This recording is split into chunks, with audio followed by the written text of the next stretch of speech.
Bom, então na aula de hoje a gente vai começar a falar de compressores volumétricos, vai ser uma aula só.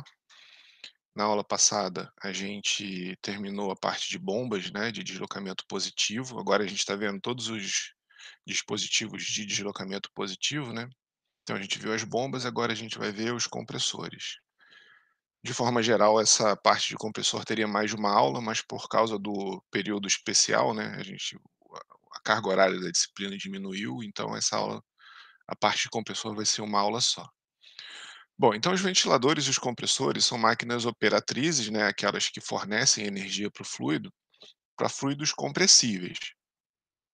Mas nem sempre, né, apesar de ser para fluidos compressíveis, nem sempre o objetivo é comprimir o fluido, né, o gás, né, que está escoando. Então os ventiladores eles servem para promover o escoamento de gases. Então a compressibilidade é desprezada nesses casos, por mais que o fluido seja compressível, não é esse o objetivo, né, seria o equivalente lá do soprador lá para as bombas, né. O soprador não, desculpa.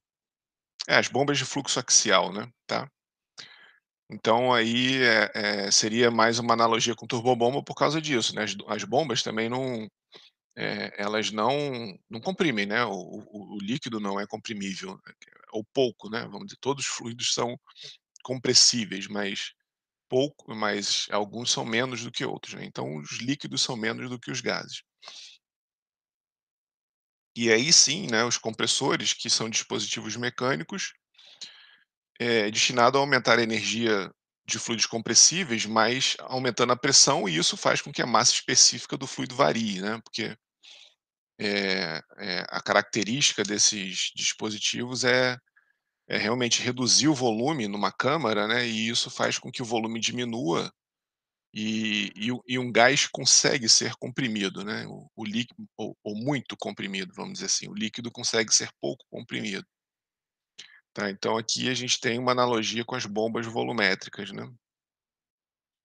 Então aqui só para lembrar, esse slide a gente fez lá no início do curso, né, como é que a gente organizou, né, como é que a gente fez a nossa organização, estratégica aí da disciplina, né, e que é feito em diversos livros textos. Então tem as máquinas operatrizes, né, que são aquelas que fornecem energia para o fluido. As máquinas motrizes a gente vai ver amanhã, desculpa, semana que vem, que é a última aula do curso. Aí tem deslocamento volumétrico, alternativo e rotativo.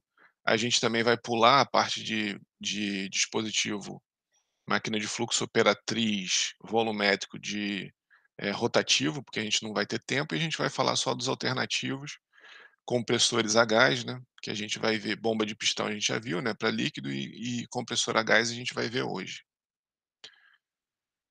E aí a gente tem a mesma, divisão que a gente pode fazer lá com bomba, né, compressor volumétrico ou de deslocamento positivo é a aplicação direta da força que move o fluido na região de baixa para alta pressão. Então, passando por uma câmara hermética, né, isso daqui é uma grande característica dos dispositivos volumétricos, né, normalmente é fechado uma câmara hermética, ou seja, não existe uma comunicação da saída com a entrada, né. A trajetória é semelhante do dispositivo e do fluido, isso a gente também viu lá atrás já, né, como uma característica dos dispositivos volumétricos. E os dinâmicos, né, ou turbocompressores, são baseados na variação da direção, né, e valor absoluto da velocidade. E esse é o principal critério de classificação desses dispositivos, né, se ela entra axial, se o fluido entra axial e sai axial, é uma máquina, um compressor dinâmico axial. Se ela faz 90 graus, é centrífugo puro, né, ou centrífugo e tem um de fluxo misto, tá. Ou então, né, outra questão também, os dispositivos dinâmicos, eles também são ditos que obedecem à equação de Euler, né, a conservação da quantidade de movimento angular, que é a maneira como a gente caracteriza a transformação de velocidade em pressão. Aqui nos compressores volumétricos, a pressão é transferida diretamente para o fluido, pelo deslocamento de um dispositivo, né. Então, aí fazendo aquela mesma divisão que a gente tinha de imperatrizes, usando fluidos compressíveis, né, os compressores, a gente vai vir para esse lado aqui, ó, né, porque a gente tem os volumétricos e os dinâmicos, mas a gente só vai ver os volumétricos alternativos, tá, os rotativos a gente não vai ver, os dinâmicos também não, tá. Eh, bom, o princípio de funcionamento, né, é bem similar, a gente já viu lá no começo do curso e quando a gente começou a falar de bomba alternativa, a gente já viu alguns detalhes também, mas então a ideia principal é a mesma, né. A gente tem um sistema biela-manivela, que transforma o movimento rotativo ali de um eixo, né, assim, aqui tem um motor elétrico ligado aqui, né, aqui tem um motorzinho que gira aqui, e aí um sistema de polia aqui, né, de correia, e aí, claro, né, cada compressor, cada dispositivo vai ter seu mecanismo de acionamento. Mas um sistema biela-manivela transforma o movimento rotativo aqui, né, esse é o sistema biela-manivela, né, aqui estaria a manivela, o virabrequim aqui é a manivela, e a gente tem a biela ali conectando o virabrequim no pistão, né, transforma um movimento rotativo em movimento linear alternativo, né, esse movimento de vai e vem aqui, eterno, né, que faz com que o ar, o gás, o que esteja sendo admitido aqui para dentro seja comprimido. Então, a cada rotação, né, o pistão efetua uma ida e uma vinda, né, um ciclo mecânico, né, então cada rotação aqui do eixo aqui, a gente tem um ciclo mecânico e um ciclo de compressão aqui do gás, né. E aqui é uma foto, né, uma foto estática, aqui a gente tem um esqueminha, um gifzinho, aqui tem uma foto estática desse processo, né. Então aqui a gente tem o eixo girando, né, o sistema biela-manivela, o cárter aqui onde tem óleo, aí o cilindro aqui, o pistão, né, e as válvulas, né, o sistema de válvula que abre e fecha, né, de forma mecânica, muitas vezes, à medida que o pistão desce, a depressão abre a válvula de admissão e fecha a de descarga e vice-versa, né. Bom, isso a gente já viu também, exatamente o mesmo, slide que a gente viu lá de bombas alternativas, e aí só para mostrar aqui uma classificação do compressor, né, quanto à posição horizontal ou vertical, quanto à quantidade de cilindros, né. Então estou passando um pouco mais rápido aqui, porque a gente já viu isso e porque a parte de engenharia mesmo que a gente quer, de dimensionamento, de projeto de compressor é o que importa para a gente, tá. Então aqui só uma questão, mais específica de compressor, né, tem um monte que eu acabei não mostrando aqui, mas eu vou postar para vocês lá no Google Classroom, o PDF com todos os slides. Aqui na aula eu estou tirando alguns por causa do tempo. Então um compressor ele pode ser de um estágio, de 2 estágios ou duplo estágio, né, e aí ele sai comprimido do primeiro cilindro e entra no cilindro recebendo uma nova compressão. Então ele vai receber energia, né, à medida que ele vai passando. Quantos cilindros à medida que o número de cilindros vai aumentando, a compressão, né, vai aumentando também. E aí a gente tem de vários estágios. Então aqui a gente tem 2 exemplos de 2 configurações diferentes, né. Em L aqui, ó, então ele comprime aqui no primeiro estágio, passa por um resfriador intermediário à água, a gente vai ver na aula de hoje por que que tem, qual é o benefício do resfriamento intermediário e vai para o segundo estágio ser comprimido mais ainda, né. Aqui é meio difícil de ver que tem uma setinha, né, mostrando o caminho do gás, é um pouco difícil de ver porque esses cortes tridimensionais são sempre meio complicadinhos mesmo, né. Então aqui é um de um estágio, né, um cilindro, um estágio, e aqui são 2 estágios, e aqui seriam 2 estágios em L, né, 90 graus um com o outro aqui, e aqui são 2 estágios em paralelo, né. Ele sai ele sai do primeiro estágio, passa pelo intercooler ali, entra no segundo, e aí é comprimido novamente. E aí outras configurações, né, tem, 2 estágios em V, aqui um estágio só, 2 em L, que a gente viu, né, e aí a maneira de acionar os dois cilindros, os 2 pistões, desculpa, com um virabrequim só, né, eventualmente. Aqui seria um de duplo estágio, né, aqui desculpa, 2 estágios duplo efeito. Um efeito é quando, o pistão simples efeito é quando o pistão ele só comprime em um lado aqui do cilindro. Duplo efeito é quando ele comprime, indo e vindo, né, então ele tem válvula de admissão e descarga dos 2 lados.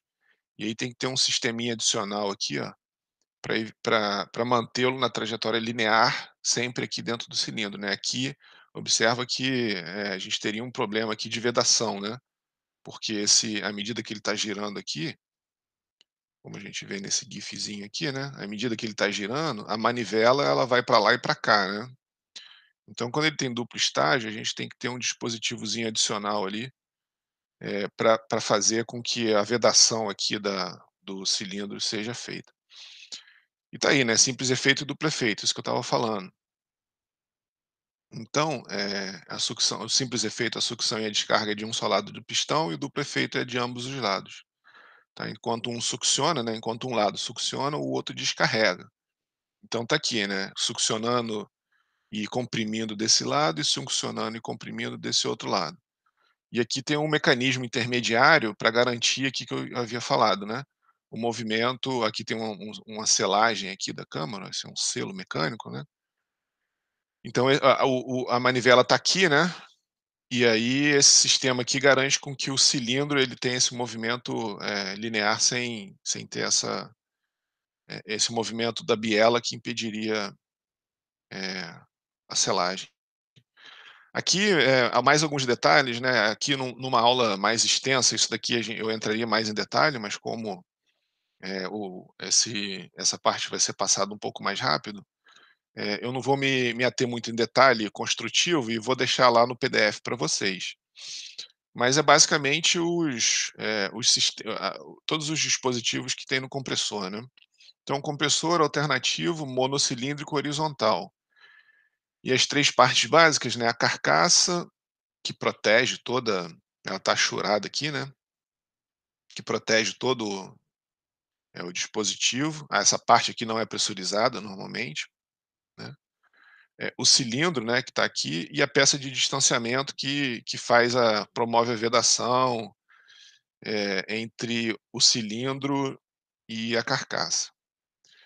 Então a gente entraria um pouco mais em detalhe num período normal, mas aqui eu não esses detalhes construtivos eu vou deixar aí em PDF para vocês darem uma analisada posteriormente, né. A única questão aqui que eu quero enfatizar é essa questão da cruzeta que eu estava falando aqui, né, que é justamente essa peça que a gente vê aqui, nesse movimento aqui, ó, essa é a cruzeta, né, para garantir que existe num compressor de duplo estágio que não tem no compressor de simples estágio.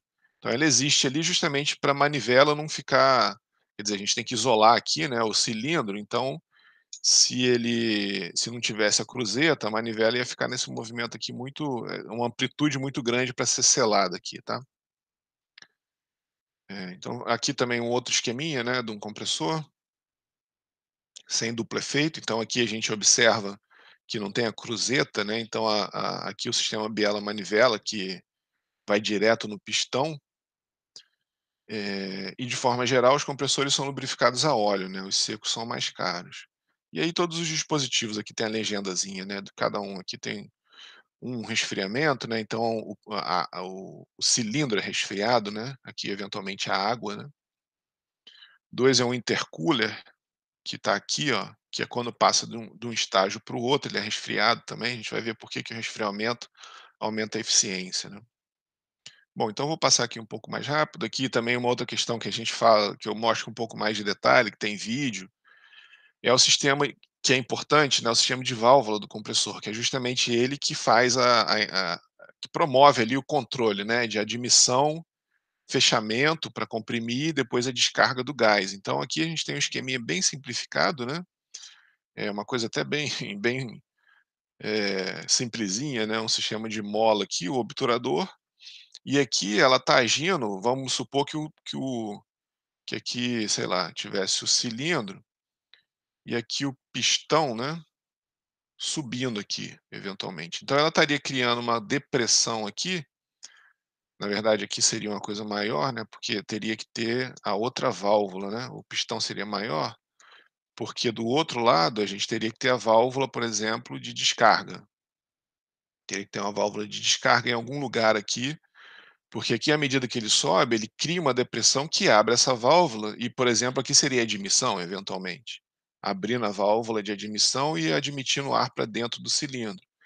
Na hora que ele desce, ocorre o efeito contrário, a gente tem uma pressão aqui exercendo de cima para baixo que fecha, né, e mais a força da mola aqui, né, e fecha aqui o obturador, né, fecha a válvula aqui, tá. Então, existe isso daqui é um esqueminha muito simplificado, só para entender e realmente é simples mesmo, mas existem coisas, bem mai assim, não bem mais, né, mas um pouquinho mais complicadas, né. Então você pode ter um disco eventualmente, porque o objetivo aqui é minimizar a perda de carga, né, na hora que o gás passa por aqui, pela válvula de admissão e de descarga, o objetivo é que isso aconteça com a menor perda de carga possível. Então, fazendo um disco, eventualmente, em torno de todo o cilindro, a gente teria, por exemplo, mais área para o ar passar com menos perda de carga. Então, eventualmente, aqui poderia ser aqui, ó, a válvula de admissão, que aqui está mostrando, né, essa daqui é uma vista em perspectiva, né, que a gente teria uma visão lateral na hora que o pistão está descendo. Então,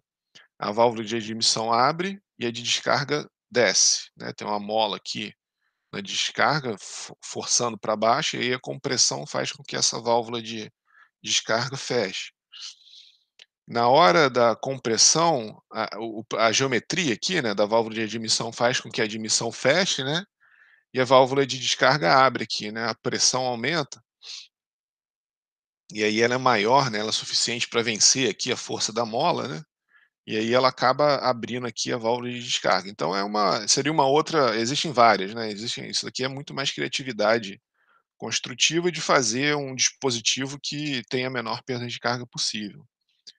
E aqui é o de palheta, né, essa daqui é a coisa mais simples que tem, uma palhetinha, né, e aí dependendo de como você coloca ali, né, se você bota, deixa eu ver se tem uma outra foto, aqui ó, essa daqui é de palheta, ó. Aqui é a parte de cima e a parte de baixo.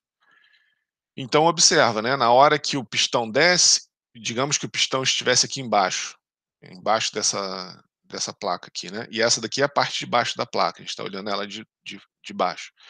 Então, na hora que o pistão desce, essas palhetas fecham, né, e essas palhetas de baixo abrem, e o inverso acontece quando o pistão sobe. Então tem diversas configurações de palheta aí, né, uma coisa bem simplesinha, né, é realmente uma palhetinha que, em função da pressão, ela abre ou fecha. Aqui normalmente, né, o que eu falei, eu teria mostrado um compressor de diafragma, um centrífugo, né, não, eventual o centrífugo não, mas os rotativos. O de pistão a gente mostra, o rotativo eu falo, mas não está aqui, mas por causa do tempo curto aí desse período especial, a gente não eu não vou mostrar, mas vou deixar lá no PDF. É uma comparaçãozinha, aquilo que a gente fez também para bombas, né. Se a gente quer uma vazão baixa, aqui é a vazão e aqui é a pressão. Então os compressores de diafragma, eles têm a vazão bem baixinha e podem ter pressões altas. Os de pistão vão um pouco além aqui, né, na vazão, com pressões da mesma ordem de grandeza.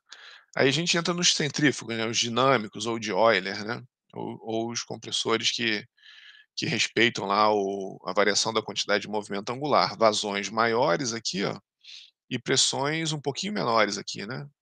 Na verdade, isso aqui eu acho que está um pouquinho fora de escala, essa questão aqui da pressão. Ah, não, isso aqui é logaritmo.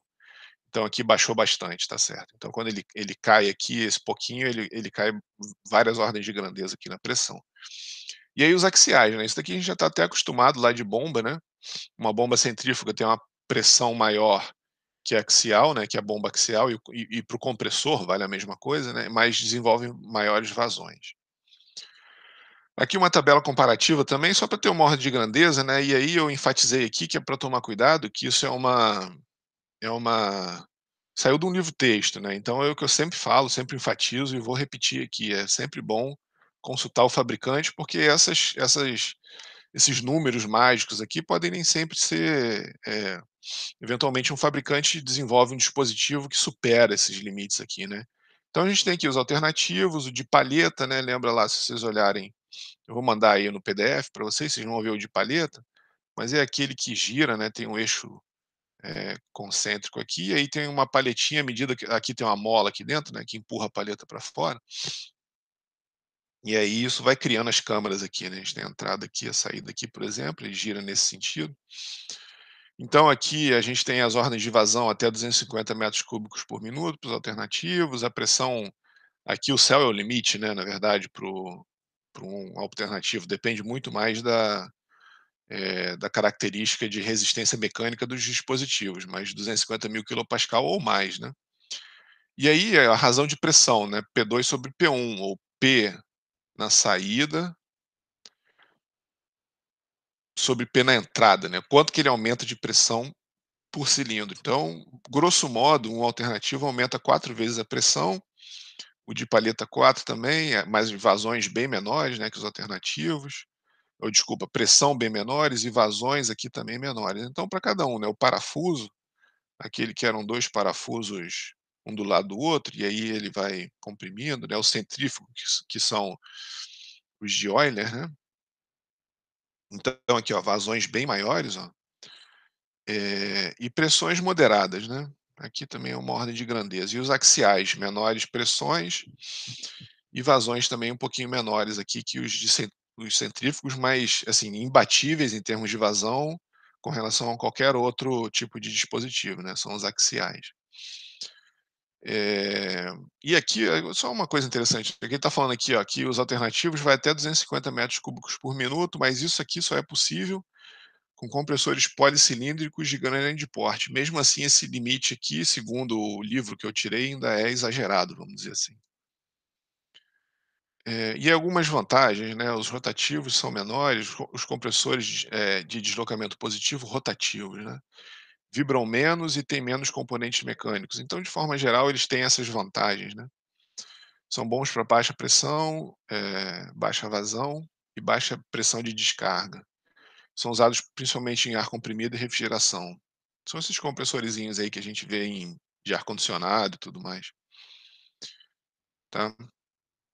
Bom, então, o que nos interessa e o que a gente vai ficar falando aqui a próxima hora e meia da aula, do ponto de vista de engenharia que eu digo, né, essa outra parte anterior, inicial, que eu normalmente estendo ela um pouco mais, é uma parte mais de característica construtiva, de tipos de compressores, mas, para a gente, né, para nós engenheiros mecânicos, o interesse do ponto de vista conceitual e fundamental, né, é entender do ponto de vista termodinâmico, como que é a relação entre a compressão e o trabalho requisitado pelo dispositivo, né. Então, o que a gente vai fazer aqui é analisar um diagrama PV, né, aqui é o Vzinho, só tomar cuidado com isso, né, que isso daqui é metro cúbico por quilo, né, o volume específico, é o inverso, 1 sobre a massa específica, né, esse é o Vzinho lá da termodinâmica que normalmente é tabelado, né, nas tabelas termodinâmicas, e é feito assim muito mais por conveniência, porque depois se no ciclo você tem 1, 2 ou 10 quilos de ar,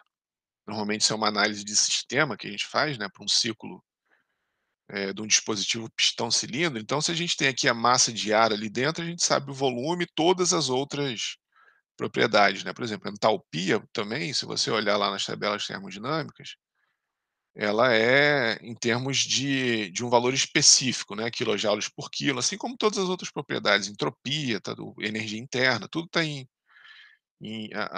a unidade que você quer por quilo, porque aí depois você muda quantos quilos tem no seu sistema, né, se aumenta ou diminui o cilindro, a gente consegue aumentar ou diminuir, eh eh, a quantidade desejada, né. Então a gente sempre trabalha com propriedade intensiva, né, que independe da massa.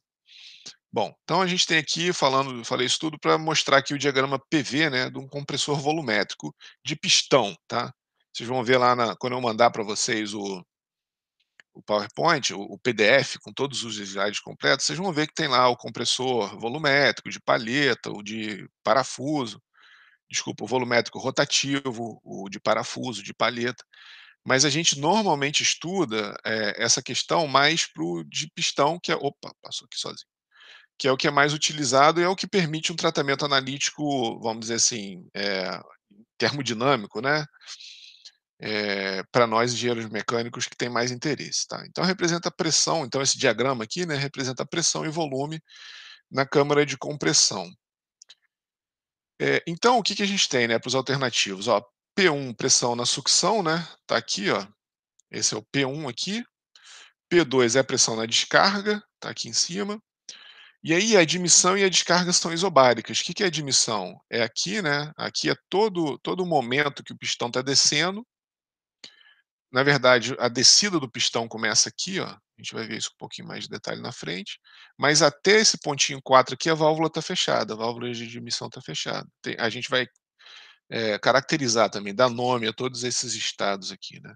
A válvula de admissão ela abre em 4 E aqui, né, a pressão constante, esse é o volume aqui, que aumenta à medida que o pistão desce e de 4 até 1 seria a massa de ar que entra ali, né. Então isso acontece, né, tanto na admissão e na pressão, elas são isobáricas, ou seja, acontece a pressão constante, então na hora que a válvula abre, a pressão não varia mais, tá. E na hora que a válvula de admissão abre, a pressão para de variar. Eita, não está apagando aqui, deixa eu apagar tudo. Ué, bom, não está apagando, não tem problema. Então, na hora que a válvula de admissão abre aqui, ó, a pressão para de variar, né? Na verdade, o pistão está descendo aqui em toda a setinha, mas a pressão só é constante do 4 para o 1, que é quando a válvula abre. Então, a pressão não varia mais. E do 2 para o 3, né? Que é o momento que a válvula de descarga está aberta, aqui ele comprime, né? Do 1 para o 2 ele comprime, do 2 para o 3 ele expulsa o ar para o processo da descarga.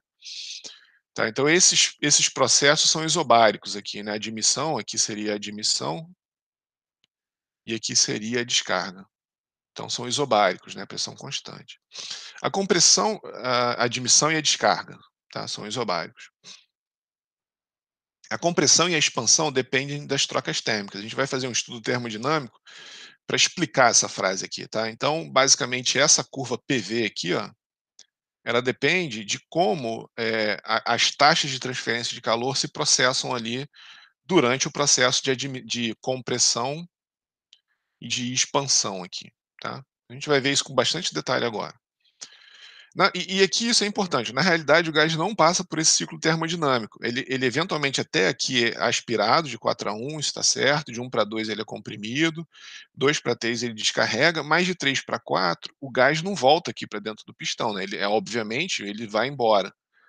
Mas assim como a gente fez lá no ciclo de Brayton, se vocês lembrarem lá da termodinâmica, né, ciclo de Otto também, que aproxima lá o motor de combustão interna, o ciclo de Brayton, que é o de uma turbina a gás, né, a gente fecha o ciclo aqui, mas para uma questão de estudo termodinâmico. E tem muita coisa interessante que a gente consegue dessa aproximação que, na verdade, se aplica na prática. Então não é uma coisa tão absurda. Apesar do gás não sofrer, não passar por esse ciclo, fazer isso permite uma série de análises interessantes que permitem a otimização do compressor.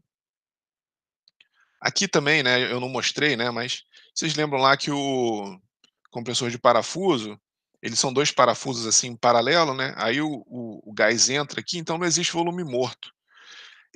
Essa parte aqui, ó, do compressor, quando ele sobe até aqui em cima, nessa parte que ele está no ponto morto superior, isso aqui é chamado ponto morto superior, e a parte inferior aqui é o ponto morto inferior, igual no motor de combustão interna, né.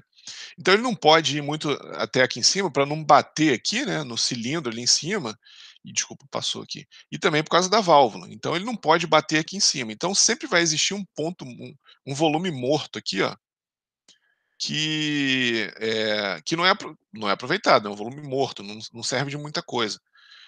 Num compressor aqui rotativo, normalmente isso não acontece, é só vocês olharem lá é o que eu acabei de apagar aqui, né. Isso é uma característica deles, né. Então, de forma geral, o ciclo termodinâmico dos compressores é mais ou menos assim, né, dos rotativos, né. E o de palheta também, né, de parafuso, o Roots, que é um outro que está mostrado aí, que vocês vão ver no PDF. Então não existe volume morto, tá. Eh, beleza. E aí é uma questão mais termodinâmica, né, uma introdução termodinâmica, né.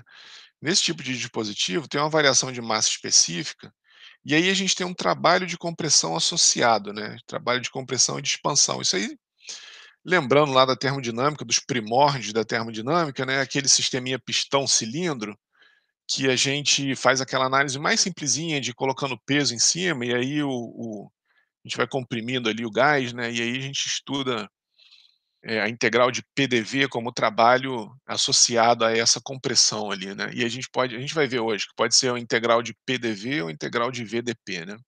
V é o volume específico. Eu vou mostrar para vocês isso agora.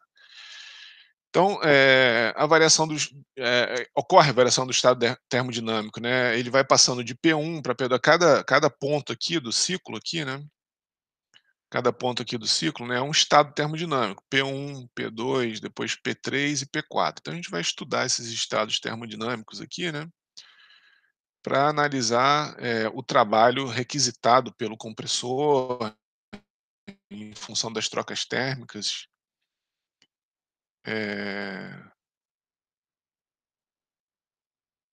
eh,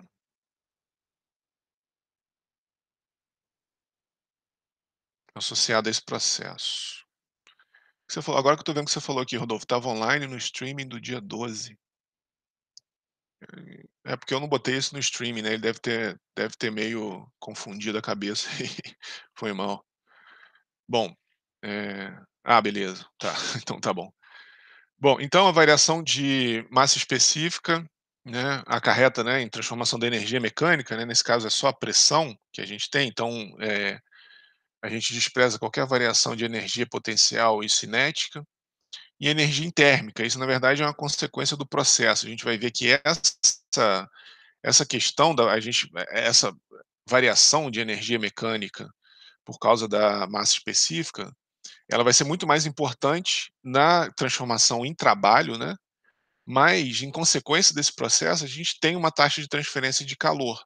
E isso é muito importante para analisar o trabalho envolvido. A gente vai ver isso com mais detalhe agora no decorrer da aula. Então, aqui, ó, eu botei aqui, né? Portanto, vamos a uma breve revisão de termo. Eu não vou fazer essa revisão de novo, né? Por causa do tempo, por causa desse período especial aí que a gente tá, que o período teve menos tempo para as aulas estão com uma carga horária menor. Então eu não vou conseguir fazer essa revisão de termo, mas eu vou deixar para vocês deem uma olhada depois aí no PDF, tá? Ela vai estar lá carregada no PDF. Eu vou pular aqui, ó, porque a revisão de termo, na verdade, ela é muito mais para motivar essas relações isentrópicas aqui, né, ou essas relações, de entropia, que na verdade a gente vai querer isso mais como uma ferramenta, só para isso não aparecer muito de cara, assim, eu normalmente gosto de fazer uma revisão de termodinâmica. Mas, eu vou deixar aí para vocês deem uma olhada se isso não for confortável para vocês ainda, né, nessa altura do campeonato, que vocês já fizeram a termodinâmica, isso daqui, tem que ser um pouco, tem que estar mais vocês têm que estar confortáveis com isso, né. Então o que essas relações estão dizendo, e isso vem da primeira lei da termodinâmica, com a relação de entropia, né, que é a variação da entropia para um processo, reversível, adiabático, né, é a variação do calor é o dQ sobre T, e o trabalho é integral de PDV. Então, essas duas relações de entropia e de trabalho jogados na primeira lei da termodinâmica, né, ou substituídos na primeira lei da termodinâmica, permitem obter essas três relações muito importantes aqui, que permitiu o cálculo de uma série de quantidades aí na termodinâmica, na mecânica dos fluidos, que é o seguinte, ó, a variação da entropia, né, para um processo reversível isentrópico, e aí a gente viu lá, sabe lá da termodinâmica também, que isso significa adiabático também. Se ele é reversível e isentrópico, ele é adiabático. Se ele é isentrópico adiabático, ele é reversível. Se ele é reversível adiabático, ele é isentrópico. Então essas 3 características de processo, né, 2 delas vão, eh, necessariamente recorrer da terceira, né, isso aí é lá da termodinâmica. Então para um gás ideal, né, isso daqui de novo, enfatizando, né, isso é para um gás ideal, né, então tá aqui, né, gás ideal, passando por um processo reversível isentrópico, então tudo que a gente está estudando. Então eu faço uma revisão para mostrar isso daqui. Com CP e CV constante, né, calor específico a pressão constante, calor específico a volume constante, esses 2 termos aqui constante, ou seja, a variação de temperatura aqui é pequena, então permite e o CP e o CV variam muito com a temperatura, né. Eh, então a gente tem essas relações que caracterizam a variação de entropia, relacionando temperatura e volume específico, temperatura e pressão e volume específico. Então são as 3, tudo cada uma aqui é consequência da outra, pela aquela equação, a lei de gás ideal, né, eh eh, que diz que PVzinho igual a RT, tá, equação de estado, essa é a equação de estado de gás ideal. Eu começo daqui, na verdade, fazendo a revisão de termodinâmica, mostro a equação de estado para o caso do escoamento ser compressível, que aí tem aquele fator de compressibilidade Z aqui, né, vou fazer ele mais geral aqui. Dei um pulo aqui por causa do tempo, tá. Mas isso daqui, né, pela equação de estado de gás ideal para o escoamento compressível, onde Z é o fator de compressibilidade, a gente tem essas relações de temperatura, volume específico, pressão, temperatura, pressão, volume específico, tá. E aí a gente simplifica mais ainda quando a gente tem esse tipo de processo aqui, ó, reversível, isentrópico, adiabático. Então S2 menos S1 é zero aqui, e aí a gente tem aqui, ó, essas relações entre temperatura e massa específica, ou temperatura e volume específico, né, no processo. O T sobre a massa específica elevado a K menos 1 é constante, o T vezes volume específico elevado a K menos 1 é constante, né. Bom, só substituiu aqui o volume específico por massa específica, né. Aí a gente pode fazer a relação entre temperatura e pressão, pressão e volume específico, tudo isso usando a equação de estado de gás ideal, tá. Então essas são as relações que a gente vai precisar, porque, a gente vai analisar um compressor à luz dessas hipóteses simplificadoras aqui, né, processo reversível, isentrópico, adiabático. E a gente vai ver também quando o processo não for adiabático, aí a gente vai estender a análise, na verdade vai mostrar, uma solução empírica, né, que a gente obtém, por caso que ele não seja adiabático, tá. Bom, então isso aqui são relações termodinâmicas que a gente vai precisar. Vou deixar aí no PDF para vocês darem uma olhada na revisão de termodinâmica.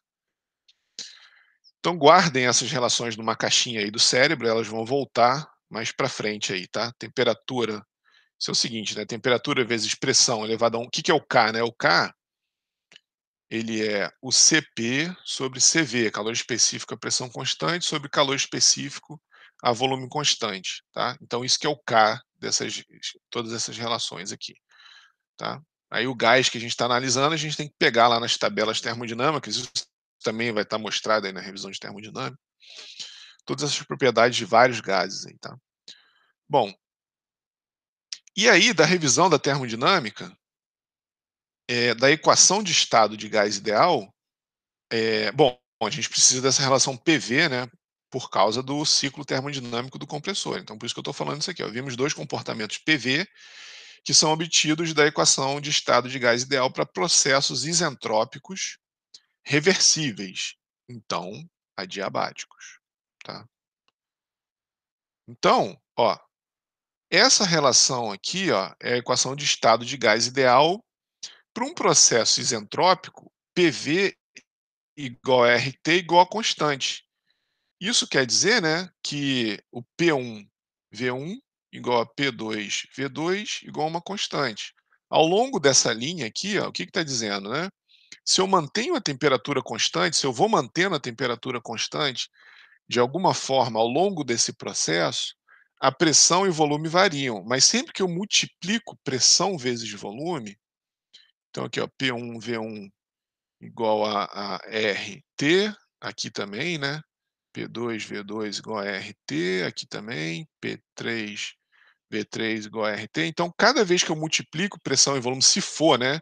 Se esse processo aqui for isotérmico, se eu conseguir manter a pressão constante, o que é muito difícil, a gente vai ver mais para frente, por que que é dificílimo ou até mesmo impossível manter a temperatura constante num processo de compressão como esse,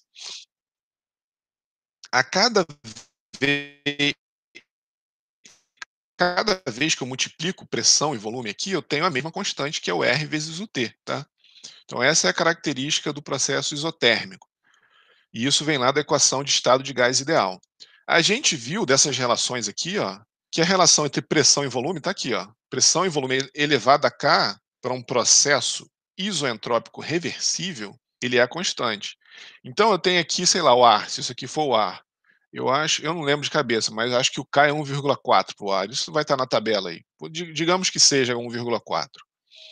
Então, se eu pegar aqui, se isso aqui fosse o processo do ar, né? Se eu pegar aqui, ó, P1 V1 elevado a 1,4, seria a mesma coisa que o P2 V2 elevado a 1,4, seria a mesma constante, aqui seria uma constante, seria igual, né, essa constante aqui seria igual àquela ali, e para qualquer outro intermediário aqui, né, P intermediário, V intermediário elevado a 1,4, é a mesma constante. Então, do ponto de vista prático, é isso que essas relações dizem, né, eu tenho como calcular como que a pressão e volume variam. A gente precisa disso porque esse processo aqui, né, de compressão e de expansão, eles envolvem variações de pressão e volume. Então a gente tem que caracterizar esses processos e isso depende de como que a física está acontecendo ali, né? Se ele for adiabático aqui, ó, aqui o isotérmico e aqui o adiabático, tá? Beleza? Que são casos particulares do processo politrópico. O processo politrópico é um processo de compressão geral. Aqui a gente tem processos particulares.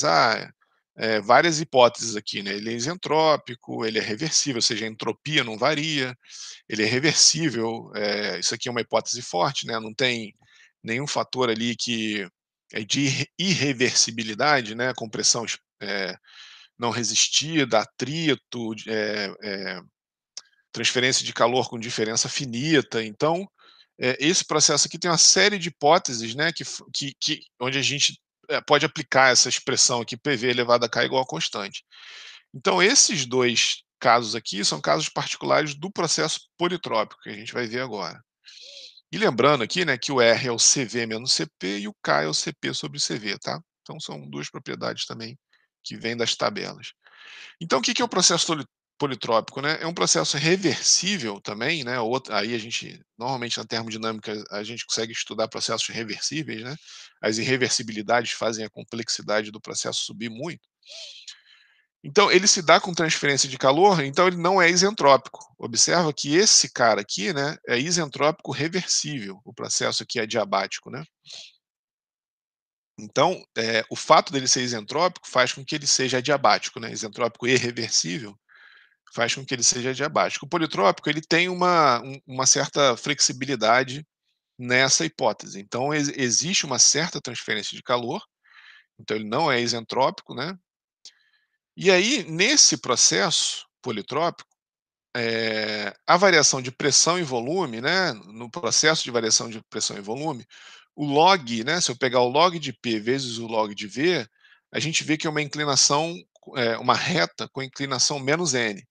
Então, isso aqui é a própria observação empírica de um fenômeno, né? Você pega lá um processo de compressão ou de expansão, plota o log de P vezes o log de V e faz uma curva e vê que isso é uma reta, né? Traça uma curva num gráfico e vê que, na verdade, isso é linear, em log-log, né? É linear na escala logarítmica, né? Se isso daqui não fosse logarítmico, não seria linear. E o coeficiente aqui, né, angular, é menos n. Então, para esses casos aqui, eu estou um processo genérico aqui de compressão, né, um pistãozinho aqui indo de 1 para 2. Então ele está dizendo que se eu pegar o log de V contra o log de P, aqui está o V e o P em escala linear, né? Se eu fizer o log, eu vou ter uma reta num processo politrópico, né, que tem inclinação de menos n. Então todo processo que tem essa relação entre pressão e volume é chamado de processo politrópico. E o exemplo clássico disso aqui, né, expansão de gases de combustão no cilindro de um motor refrigerado a água, né, que nos permite estudar os compressores refrigerados, os motores de combustão interna refrigerados a água. Então, de forma geral, eles têm essa característica aqui, né? Então, isso nos ajuda no estudo desses dispositivos, tá? Então, dessa figura, né, dessa observação aqui, a gente vê que o dln de P sobre dln de V, né, o coeficiente angular dessa reta é menos n. Então, só reorganizando aqui, né, dln de P mais n dln de V igual a zero. Então, para n constante, e a gente vê que de fato ele é, né, o n é constante aqui, o coeficiente angular é constante, a gente integra e fica com essa relação. PV elevado a n é constante, ou P1V1 elevado a n igual a P2V2 elevado a n. E n é algum coeficiente que a gente pode determinar experimentalmente. A gente vai ver que não é difícil determinar, na verdade, experimentalmente quem é esse cara. ele nem é K e nem é 1, né. Aqui na verdade é um gráfico, ó, com diversas comportamentos PV de diversos processos. A gente viu aqui, ó, por exemplo, a gente viu o isotérmico, né. Isso daqui é o seguinte: PV igual a RT igual a constante, ou seja, o N aqui, ó, é igual a 1, né, N igual a 1 aqui, ó, tá. Aqui ele pega o PV elevado a N e para diversos valores de N. Então, para o N igual a 1 é o isotérmico, aquele que a gente viu, ele está aqui, ó, N igual a 1, T constante, é esse cara aqui, né. Então, um processo PV isotérmico, ele seguiria essa curva aqui, né. Aqui é difícil, é sempre meio complicado. Eu acho que é essa daqui. Essa vem para cá, fazer uma corzinha aqui só pra gente aqui, ó. E essa daqui sobe lá. Tchuf, essa sobe, tá. Acho que é assim que estão as coisas. Bom, aí a gente teria aqui, ó, para o N igual a K, a gente teria o isentrópico reversível, tá. Isentrópico reversível. Então N igual a K, a gente viu, né, que lá da nossa, isso daqui é a equação de estado de gás ideal, chega no processo isotérmico, toda aquela o conceito de entropia, nos traz para um processo isentrópico, onde o N é igual a K, isso daqui vocês vão ver lá da revisão de termodinâmica, para quem esqueceu ou para quem não está confortável com isso, vai estar lá no PDF para vocês. Então segue um outro comportamento aqui, tá. E aí casos intermediários, né, o isobárico aqui, né, o N igual a zero, então aqui pressão constante, né, tá. Então N igual a zero, esse cara dá 1, P1 igual a constante, né. PV elevado a zero, P igual a constante, certo. V elevado a zero dá 1, P igual a constante. Então é o isobárico. O isocórico, volume constante, o V é infinito, então estaria nessa, o N é mais ou menos infinito, e aqui tem os processos intermediários, né, N igual a menos 2, N igual a menos 0,5, N igual a menos 1, tá. Então aqui estaria, vamos dizer assim, caracterizado diversos processos pressão-volume, né. Como que essa relação pressão-volume, que é importante para a gente estudar compressor, motor de combustão interna, ciclo de potência a gás, né, as turbinas a gás. Então tem diversas aplicações termodinâmicas que essas relações entram na nossa vida, né. Então por isso que é muito importante. Às vezes a gente consegue fazer uma hipótese de processo isobárico, às vezes a gente consegue fazer uma hipótese de processo, sei lá, isocórico, mas às vezes não, né. Às vezes a gente tem que encarar, matar no peito e dominar, né. Pegar a relação PV e ver o que que ela diz pra gente, porque não tem muito como fugir disso. E aí o máximo que a gente consegue fazer é caracterizá-la usando hipóteses simplificadoras, reversível, se é isentrópico, se é isotérmico, mesmo que essas relações, às vezes, não se observem na prática, porque pode servir como critério de eficiência, que é o que vai acontecer aqui. A gente vai ver o processo isotérmico e o isentrópico vão entrar lá no processo de eficiência real mesmo, que se usa em dispositivos reais. Então é uma eficiência utópica que a gente pode usar pelo menos para balizar, o desenvolvimento de processos. Por exemplo, se você pensar lá, a eficiência da primeira lei de um motor de ciclo Otto, ela é 30, 20%. Mas a eficiência de segunda lei, que é o máximo que você consegue obter de um motor de combustão interna, aí já sobe um pouco mais. Então o motor de combustão interna, ele tem todas as limitações associadas ao seu desenvolvimento, né. Tem perda de calor, então é inevitável. Uma máquina térmica não pode operar sem rejeitar calor. Então a eficiência da segunda lei leva em conta isso. Então, de qualquer forma, são, eh, limites do dispositivo. Bom, então agora a gente vai ao que interessa, né, vamos dimensionar aí, esse slide está um pouco, poluído, mas vamos devagarzinho aqui que a gente entende tudo, né. Então aqui, a gente tem um processo acontecendo aqui de compressão, na mesma escala que a gente tem um pistão aqui embaixo, né, o sistema pistão-cilindro aqui, né, tem as válvulas, o ponto morto superior, o ponto morto inferior, aqui o L é o curso, né, a gente tem aqui em cima o ciclozinho pressão-volume desse dispositivo. Então até aqui, né, vamos começar daqui então, né. Não, deixa eu começar daqui, ó, o 3. A válvula de admissão está aberta, aqui a válvula de admissão está aberta e a de descarga fechada, e o pistão começa o curso dele para a direita. Até aqui ele não admitiu, ele só desceu, o pistão desceu sem admitir, e em 4 a válvula abre. Então aqui em 4, ó, daqui para cá, quando a válvula abre, ele admite o ar ali para dentro. Aí aqui a válvula de admissão fecha, de descarga também está fechada, ele comprime aquele ar que está ali dentro. Em 2 a válvula de descarga abre, aqui é a pressão do processo, né, o PD, pressão de descarga.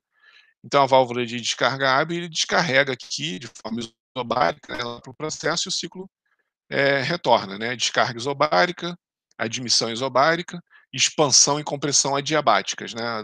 Uma hipótese simplificadora aqui é que elas são adiabáticas aqui nesse caso, tá? Bom, o volume aqui eu sempre gosto de botar esse traçozinho aqui no volume para não confundir com velocidade. Então o volume é a massa vezes o volume específico, né? É quilo vezes quilo, opa, metro cúbico por quilo, vezes volume específico, metro cúbico por quilo, tá? Então esse é o volume, massa vezes volume específico. A razão de compressão R aqui é o P2 sobre P1, né? É quanto da pressão sobe em 2 sobre quanto da pressão que tinha em 1, né? Na pressão na sucção e na pressão na descarga no processo. Ou PD sobre PA, né? Observa que aqui ele bota PD e PA e aqui P2 e P1, é a mesma coisa, né? Razão de compressão R aqui, né? Volume expirado é o V4 menos V1, é esse cara aqui, ó, porque é o momento que a válvula de admissão abre. E o volume deslocado, que é a cilindrada do compressor, é todo o volume que o compressor desloca aqui, mesmo que ele não tenha ainda começado a admitir ar. Então essa daqui é a cilindrada. Mesma coisa lá para o motor de combustão interna, né? O V0 aqui é o volume morto, tá? É esse volume aqui, ó, que está nessa região que não serve de nada, né, esse cara aqui, ó. Essa parte aqui é o V0, tá. E o clearance é o V0, isso daqui é um parâmetro muito usado em compressores, né, é o volume morto sobre o volume deslocado.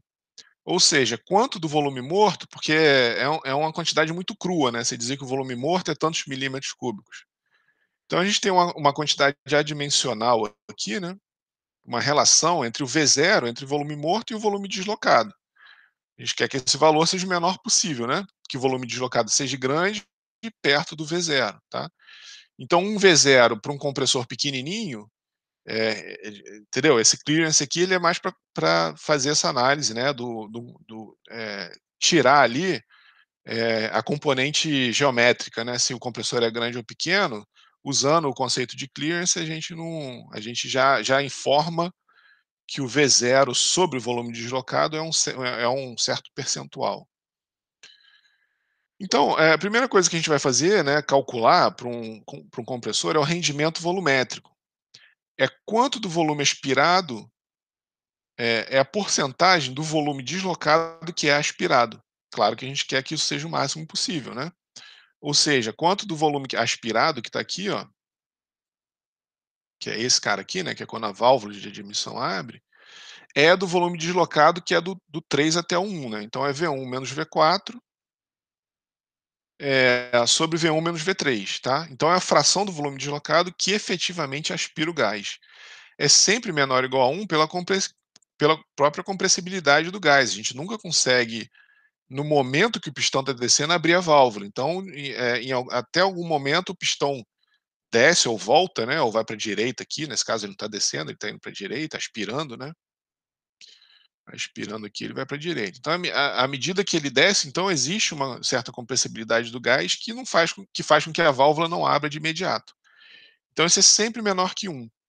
Então, a gente vai fazer uma série de jogadas aqui algébricas que, na verdade, não mudam em nada. O que a gente quer é isso daqui, mas a gente vai escrever isso de outra forma. Então, a primeira coisa é multiplicar e dividir por V3. A gente, podia multiplicar e dividir por V1, por V4, por qualquer cara, mas foi convencionado aqui fazer isso em função do V3, que é o volume ali, quando ele está começando a descer, né?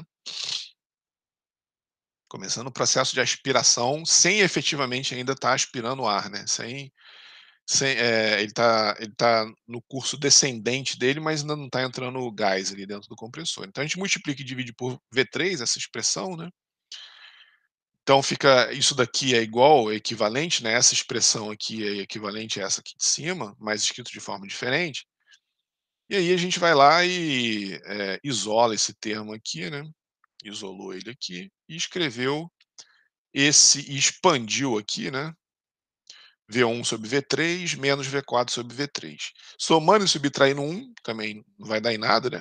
Se eu soma e subtraio 1, se eu soma e subtraio 2, se eu somo qualquer coisa que eu fizer aqui, né, multiplicar e dividir pela mesma quantidade dá no mesmo. Então somei e subtraí 1 aqui, eh, e aí reescrevi essa expressão dessa forma, né, essa expressão que estava aqui somado e dividido de 1, eu reescrevi ela, foi reescrita, né, a expressão foi reescrita dessa forma, que é equivalente, totalmente equivalente, voltando aqui um slide, né, a essa expressão aqui, tá. Então V1 sobre V3 menos V4 sobre V3 mais ou menos 1, que dá a mesma coisa aqui. Se vocês expandirem esses termos aqui, a gente chega na mesma coisa. Então aqui, ó, para uma transformação isentrópica de gás ideal, olha aqui aparecendo aquelas relações termodinâmicas lá que a gente estudou, né. Eu poderia simplesmente ter jogado isso daqui, falado: "Ó, isso aqui veio lá da termodinâmica e então, se eu tenho uma relação um processo de variação pressão e volume concomitante, né, da termodinâmica a gente chega nessa relação. Então, para quem está confortável com isso, tudo bem, para quem não está, dá uma olhada lá na revisão de termodinâmica. Então V4 sobre V3, então aqui, né, eu consigo fazer essa relação Vzão, Vzinho, porque aí eu divido pela massa em cima e embaixo, e aí fica o Vzinho sobre Vzão, tá. Eu tenho que V4 sobre V3 que é, né, o V4 aqui é o PA, né, então observa aqui, ó, o V4 aqui equivale ao PA aqui, né, então eu posso botar aqui, se eu quiser, em vez do PA, P4. Então, PA ou P4, tá. Aqui, né, posso botar aqui P4 se eu quiser. E o PD aqui, se eu quiser, eu posso botar P3, é totalmente equivalente aqui, tá. 1 sobre K, né, o K é o Cp sobre Cv lá da termodinâmica, que é igual a V4 sobre V3, é só olharem lá nas relações termodinâmicas que vocês vão ver essas relações aqui lá. E aqui embaixo o que eu falei, né, nem tinha visto aqui, ó. Então essas igualdades aqui, ó, estão aqui embaixo, né, P3 igual a P2 igual a PD, P1 igual a P4 igual a PA, tá. Vamos carregar o PD e o PA aqui, que é a maneira como, porque aí a gente fica em função do processo na descarga e o processo na admissão, tá. Por isso que é interessante deixar esse PD e o PA, porque aí variando os processos na descarga e na admissão, a gente tem uma relação da eficiência volumétrica com o que está acontecendo na descarga e na admissão, tá. Que lembra, né, o compressor de deslocamento positivo, ele não desenvolve pressão, na verdade, ele luta contra uma pressão, tá. Então, a gente tem um menos aí o PD sobre PA, né, o clearance aqui, ó, eu joguei aqui, ó, lembra que eu defini, que a gente definiu aqui, ó, voltando aqui, ó, V0 sobre o volume deslocado, é o clearance, né, é quanto do volume deslocado pelo pistão, que é o volume morto com relação ao volume deslocado pelo pistão. Então, substituindo aqui no clearance e fazendo todas as substituições aqui, ó, V4 sobre V3 está aqui, né, ele substituiu aqui na relação termodinâmica, então fazendo todas essas substituições, a gente chega nessa expressão aqui para o rendimento volumétrico, é 1 menos o clearance, PD sobre PA elevado a 1 sobre K menos 1. Então a gente caracteriza, o rendimento volumétrico do compressor em função das pressões, então são tudo, vamos dizer assim, quantidades de interesse lá de uma planta industrial, né, o gás que está sendo comprimido, a característica do processo e uma característica do compressor aqui, tá, que é o clearance dele. Então, ó, algumas isso daqui eu também faço normalmente uma análise um pouco mais extensa, eu vou deixar para vocês no PDF, né, dessa relação aqui, mas enfim, é basicamente isso daqui, né, quanto menor o clearance, melhor, maior vai ser a eficiência, esse termo aqui vai diminuindo, né, observa que o clearance diminui todo mundo aqui, e aqui a gente tem um menos esse termo. Quanto menor esse termo aqui, maior a eficiência, certo? Que aqui o 1 seria 100%, né, que nunca vai ser, nunca a eficiência vai ser 100%, porque o clearance nunca é zero, tá? Então quanto menor o clearance, melhor. Gases com alto K, né, isso daqui aqui, ó, tá aqui, o K do ar é 1,4 mesmo, eu tinha botado lá e é isso mesmo. Quanto maior o K, né, do ar, quanto maior o CP sobre CV, que são propriedades termodinâmicas, né, calor específico a pressão constante e calor específico a volume constante, quanto maior quanto maior o K, melhor, mais eficiente o compressor vai ser. Então aqui a gente vê que o maior aqui é o ar mesmo, né, então a eficiência de algum, claro, né, entre alguns gases comuns de serem comprimidos, né, ar, oxigênio, nitrogênio, amônia, hidrogênio, metano, etano, butano. Então a eficiência, por exemplo, né, a eficiência de um compressor funcionando com ar vai ser maior do que a eficiência do compressor funcionando com butano, por exemplo, que é 1,0 aqui o K dele, tá. E quanto a menor razão de compressão, melhor. Ou seja, se eu tiver vários compressores em estágios, e cada estágio comprimir um pouquinho, a gente tem uma eficiência maior. É claro que isso encarece, né. Se você for fazer um compressor com milhares de estágios para cada um comprimir infinitesimalmente o gás, você tem um dispositivo extremamente não, viável, né, fica muito caro, mas quanto menor a razão de compressão, melhor, tá, pra eficiência volumétrica. Então agora a outra questão importante é o trabalho consumido no ciclo de compressão, é tudo aquilo que a gente desenvolveu para bomba também, né. Qual é o trabalho, que vai ser requisitado no eixo ali do compressor. Então aí de novo, né, termodinâmica na veia, a gente vai ver aqui a soma algébrica dos trabalhos em cada trecho do ciclo aqui, né, o trabalho 1, 2 aqui, né, o trabalho que envolve variação da massa específica, o trabalho 2, 3, que é quando a pressão é constante e a gente só está descarregando, só tá descarregando o ar ali para o processo, o 3, 4, que é a expansão que não existe na verdade, né, que na verdade, o gás ele vai embora, ele não volta ali no ciclo, mas a gente faz essa aproximação. E o trabalho 4.1, que é o de admissão ali do ar. Então vamos analisar cada termo desse aí, ó. Trabalho 1.2 é o trabalho de compressão realizado no gás, né, menor que zero, porque é o trabalho requisitado para comprimir, é esse daqui, né, é o trabalho requisitado na compressão, que é dado, né, pela integral de PDV. Lembra lá do sisteminha mais simplesinho da termodinâmica, né, você tem um pistãozinho ali e o cara vai adicionando peso, bota um peso, ele desce um pouquinho, aí depois ele está aqui embaixo, né, aí bota mais 2 pesos, ele desce mais um pouquinho. Então aí saiu essa uma das primeiras coisas que vocês aprendem lá em termodinâmica, né, trabalho integral de PDV, vê aqui o volume, né. Equivalente à área A12CD. Que é a área A12CD, né? Essa daqui, ó, daqui, né, A12CD, né. Opa, A12CD, essa daqui, tá, é o trabalho de compressão aqui, né. Aqui eu pulei um pouquinho aqui da linha pontilhada, deixa eu só fazer a achura aqui certinho, né. Essa daqui é essa área aqui que ele está dizendo, tá. Bom, e aí o 2,3 é o trabalho de movimentação do gás. Ele é menor que zero também, né, porque ele está sendo fornecido para o gás, é P ΔV. Por quê? O P é constante, sai aqui da integral, né, nesse caso aqui de baixo, tá, não aqui em cima, né, aqui embaixo, né. Integral de P dV, o P é constante, ele sai da integral aqui, né, então fica P integral de dV, fica P ΔV, tá. Então por isso que ele é P ΔV. Área A23AC, né, 23AC, então é essa área aqui, tá. Então esse trabalho total aqui, ó, é o trabalho que o compressor requer, tá. Mas isso não é tudo, porque existe a expansão, tem que tomar cuidado, né, porque ainda tem mais outros 2 termos aqui, que acabam fornecendo trabalho para o compressor. O 3,4 é o trabalho de expansão, esse daqui, ó. Ele é realizado pelo gás, né, no compressor, então ele é maior que zero. Então a integral de PDV e equivale à área A34BA, né, A34BA, é essa área aqui, ó, é o trabalho realizado pelo gás no compressor. E finalmente o trabalho de movimentação do gás, né, que também é maior que zero, que é fornecido, né, o P delta V é equivalente a A41BD. É essa daqui, ó, é a outra área, né. Então essa área está aqui e essa área está aqui, tá.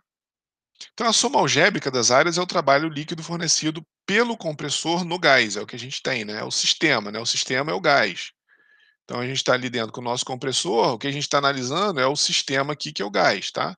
Ele vai, expandindo e comprimindo aqui no ciclo eterno de vida aí do compressor, né, ele nasceu para fazer isso, é isso que a gente quer estudar. Quanto de de trabalho, né, quanto de energia, quanto de dinheiro que a gente precisa para comprimir o gás na condição de processo, PA e PD, tá. Então aí, o trabalho aí, só aí entrando na conversão de termodinâmica, né, trabalho fornecido pelo compressor ao gás, né, é o trabalho negativo. Lembra que o trabalho positivo é o trabalho para fora, né, quando ele sai do sistema ou do volume de controle, o trabalho negativo é quando ele entra no sistema ou no volume de controle. Então a gente faz só para uma questão de notação, né, a área não pode ser negativa, a gente diz que menos trabalho é a área 1, 2, 3, 4. Então essa área daqui de dentro, ó, é o trabalho líquido que o compressor precisa, é o trabalho que ele fornece para o gás menos o trabalho que o gás fornece para ele, tá? Então essa área ali de dentro dessa curva aqui, ó. Então, sabendo que a área 1, 2, 3, 4 é a área 1, 2 é F, menos 3, 4 é F, o que que eu estou fazendo aqui? Olha só, eu estou olhando para ordenada. Desculpa. A gente estava olhando para a abscissa aqui, ó, fez todas as áreas olhando para a abscissa, agora eu estou olhando para a ordenada.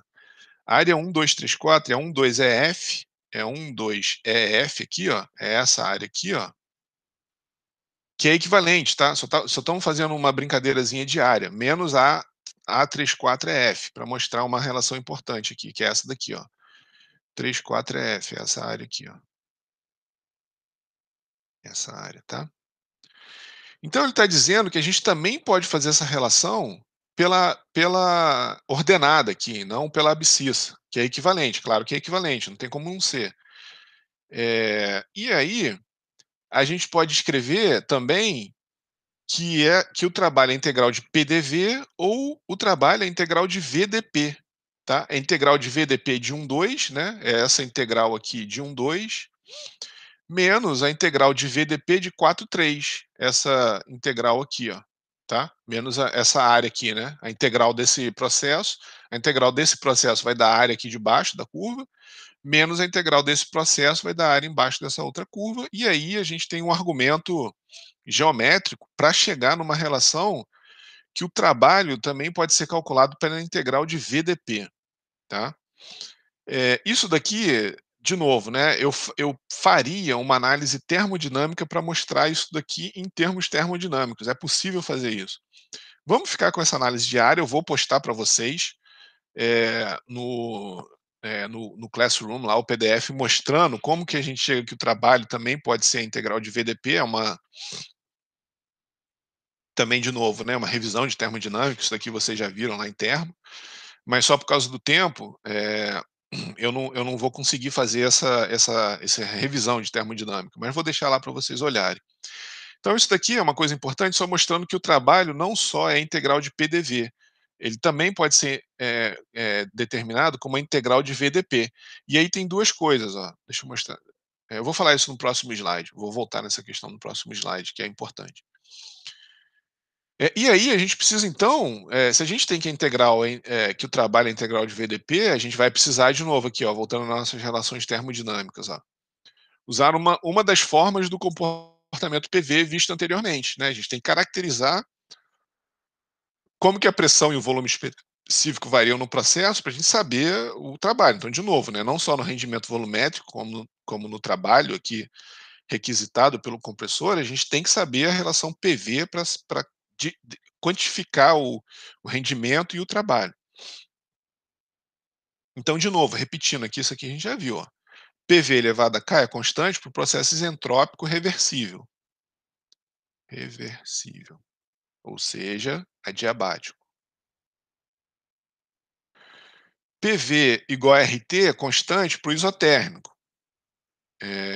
aqui sem transferência de calor. Para a gente conseguir isso daqui, para o processo não variar a temperatura, a gente tem que ter uma altíssima taxa de transferência de calor. Eu vou mostrar isso daqui pela primeira lei da termodinâmica, por que isso? Para a temperatura ficar constante.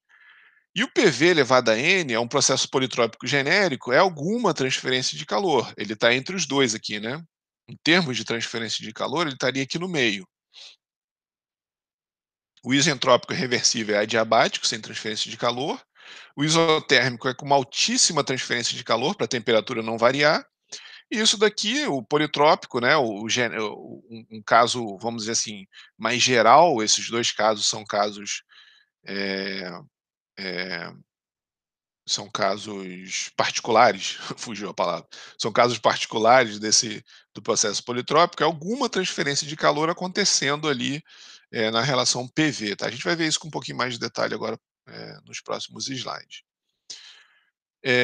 Então, eh, bom, então para continuar a análise aqui, a gente tem que saber a massa, né, então a gente está tudo em função do Vzão, agora a gente tem que saber a massa em cada ponto do ciclo. Então em um temos a massa total, né.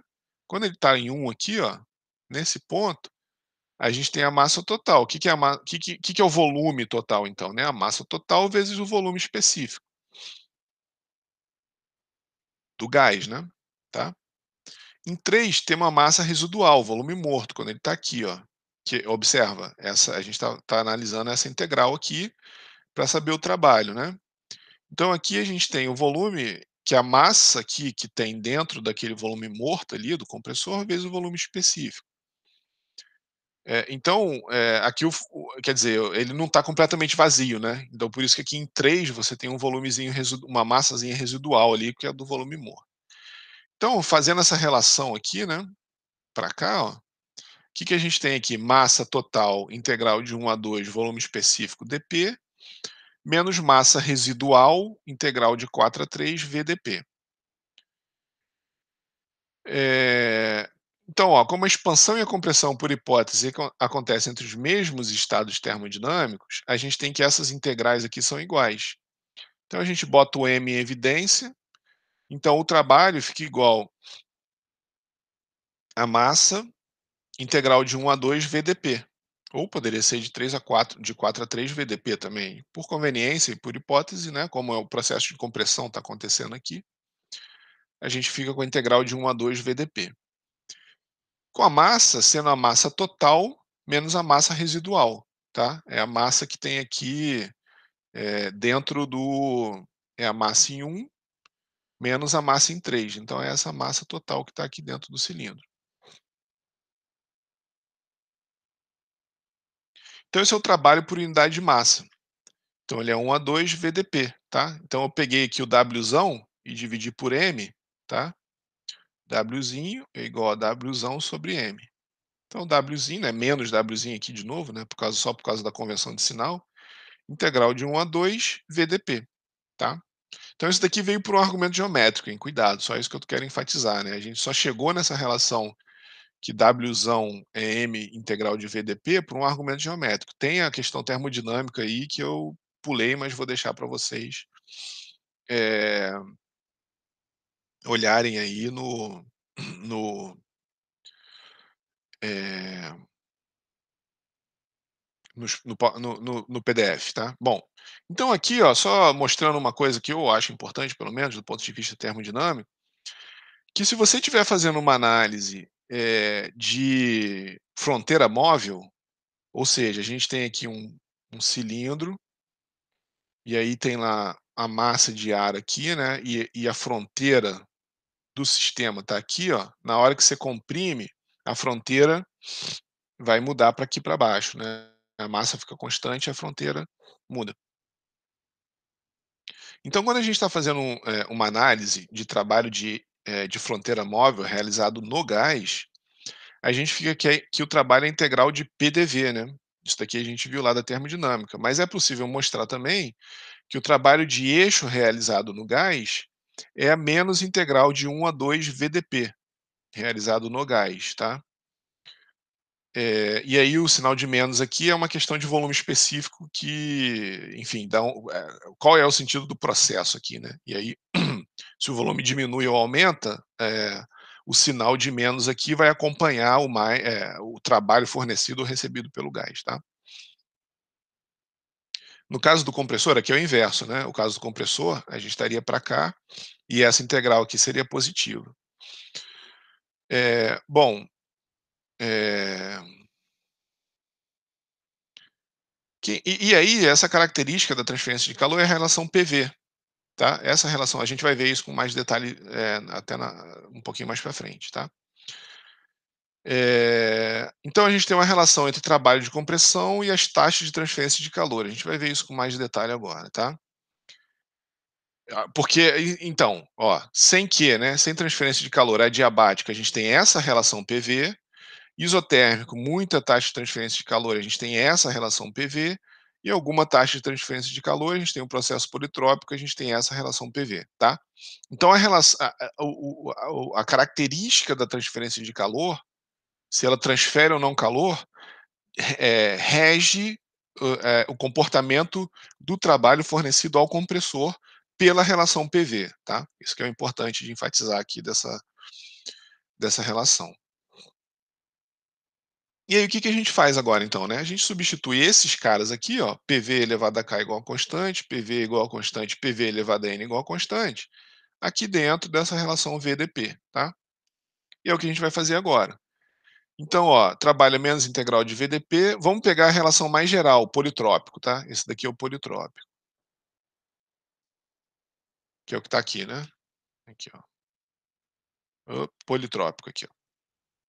Então, P1 V1 elevado a N igual a P2 V2 elevado a N, que é PV elevado a N, que é constante. Então, a gente pode usar qualquer relação dessa aqui, qualquer relação que a gente quiser aqui, a gente pode jogar aqui dentro. Vamos pegar o P1 V1 elevado a N igual a PV elevado a N. Então a gente fica que o V elevado a N, é isolando V elevado a N, né? P1 V1 elevado a N sobre P, certo? Eu peguei o V elevado a N aqui e isolei. Ó. Então V, tirando a raiz enésima aqui, né? P1 elevado a 1 sobre N, V1 fica o V1 mesmo, né? Raiz enésima de V1 elevado a N, é o V1 sobre P1 elevado a N. Aí substituir aqui, né? Eu peguei esse cara aqui e substituí aqui dentro. Então então é isso que eu vou jogar no próximo slide aqui, ó, tá? P1, 1 elevado a N V1, isso é uma constante, né? É a pressão e volume num certo estado. Aqui eu tenho uma pressão genérica, aqui variando, com P, né? Tá? Então, essa é uma pressão específica naquele ponto. E P é uma pressão genérica. Então, integrei aqui, né? Então, esse cara integral de. Aí, enfim, aqui é cálculo zero, né? Cálculo meio. Integrando esse cara, a gente fica com essa relação aqui. E resolvendo, a gente fica aqui com um trabalho para um processo politrópico. N, né, 1 menos N, P2 V2 menos P1 V1, tá? Então tá aqui, ó, trabalho líquido realizado no gás a cada ciclo termodinâmico. É o trabalho fornecido que aumenta a pressão e também a temperatura. Por que que aumenta a temperatura? Por causa da equação de estado de gás ideal, né? Então a gente está com gás ideal sendo comprimido, essa é uma aproximação que a gente faz ali, né? Então a gente pode substituir PV como RT, tá? Então são duas formas equivalentes, certo? Que a relação PV é uma relação de trabalho fornecido lá, mas temperatura também, né? Existe uma relação entre PV e trabalho, e temperatura e trabalho. A gente pode também fazer uma outra análise, né? A gente parte dessa relação aqui, né? Simplesmente reescrevendo, observa, é a mesma coisa, mas escrito de forma diferente, né? Eu isolei o P1 V1 aqui, tá? Então, se eu multiplicar aqui, eu fico com P2 V2 menos P1 V1, tá? Usando P1 V1 elevado a N igual a P2 V2 elevado a N, chegamos em V2 sobre V1 igual a P1 sobre P2 elevado a 1 sobre N. Puro algebrismo aqui, tá? Só depois vocês olhem com calma, mas aqui não tem nada demais aqui. Tá? Então a gente fica com essa relação aqui, é, de novo, né? Puro algebrismo, que a gente partiu, né? Então só colocando P2 aqui junto, ó, P2 e P2, P1 e P1, e a gente fica aqui, ó, PVRT, né? E aqui simplificando esses expoentes aqui, P2 sobre P1, N menos 1 sobre N.